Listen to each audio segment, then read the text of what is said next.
dari Angkatan 2017 Public Relations. Di sini saya akan mempresentasikan hasil karya ilmiah saya yang berjudul Kegiatan Komunikasi Musisi Indie dalam melakukan tur Eropa, studi kasus pada musisi asal Indonesia Jomelian dan Indra Manus. Dan berikut adalah konteks penelitian yang saya akan bacakan.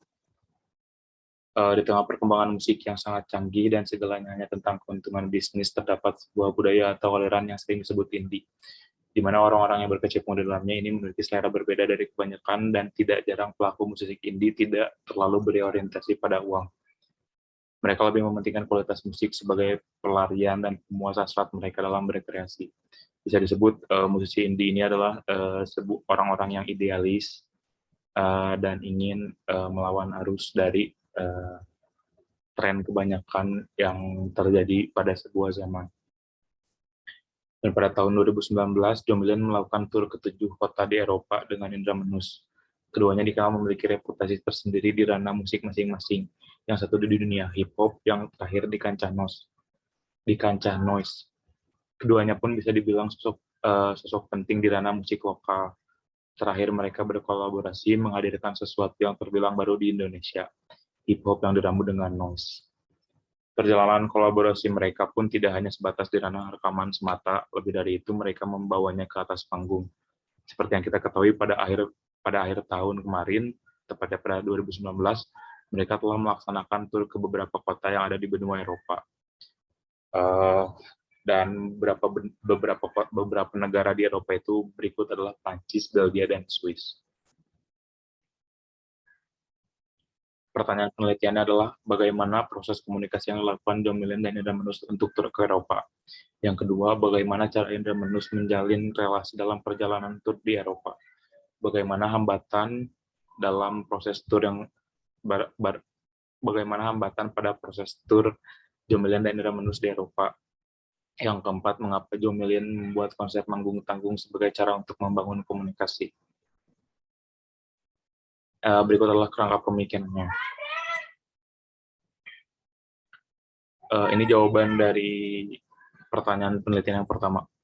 Bagaimana tahapan komunikasi yang dilakukan Jomelian dan Indra Manus untuk tur ke Eropa? Tahapan komunikasi yang dilakukan pada tahap ini dilakukan secara bertahap dengan maksud untuk meraih pasar yang sudah direncanakan.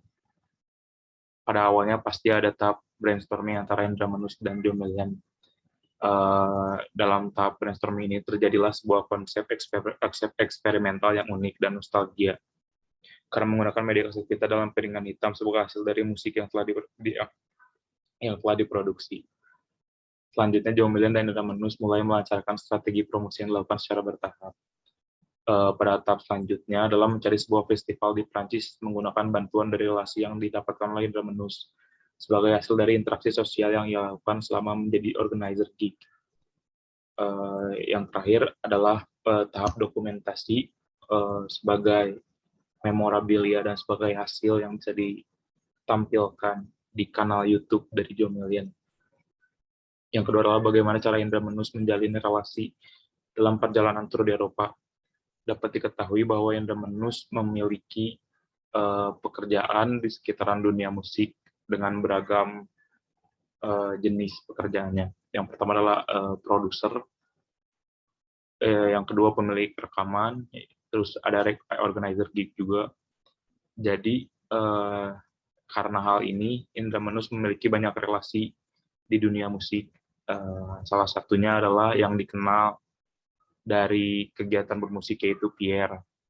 Dan Pierre ini pula yang akhirnya memberikan invitation pada Indra Manus dan jalan utama agar Indra Manus dan Jomelian bisa pergi ke Eropa. Hambatan yang terjadi adalah sulitnya mendapatkan visa. Hal ini dikarenakan adanya kebijakan yang kurang mendukung yang dilakukan oleh pemerintah. Hambatan ini bisa ditanggulangi dengan surat undangan dari Prism Festival di Nantes yang didapatkan dari Pierre, teman Indra Manus, sehingga memudahkan visa ini untuk dilakukan penyelesaiannya. Indra Menus berkata, jika tanpa Pierre, maka proses tur Eropa ini mungkin tidak akan pernah terjadi karena visanya tidak akan pernah keluar. Yang kedua adalah hambatan tentang promosi. Karena adanya perbedaan budaya antara Indonesia dan beberapa negara di benua Eropa, maka proses promosi pun sedikit mengalami kesulitan.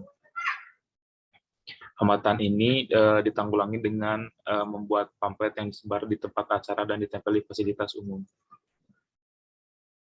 Berikut adalah alasan mengapa John Milian membuat konsep manggung tanggung sebagai cara untuk membangun komunikasi. Konsep manggung tanggung ini diciptakan untuk mempermudah musisi indie dalam mendapatkan media untuk tampil dengan mengusung konsep yang nomaden. Manggung tanggung akan membuat banyaknya audiens yang berganti secara terus-menerus tergantung di mana event ini diadakan. Dengan konsep ini, Manggung Tanggung sukses menarik banyak audiens dan musisi yang berpartisipasi. Dengan begitu, Manggung Tanggung menjadi sebuah alat yang bisa digunakan untuk menjadi media promosi, yang juga ikut membantu dalam hal publikasi tur Eropa yang dilaksanakan oleh Joe Milian dan Indra Menus. Sekian presentasi dari saya ucapkan terima kasih.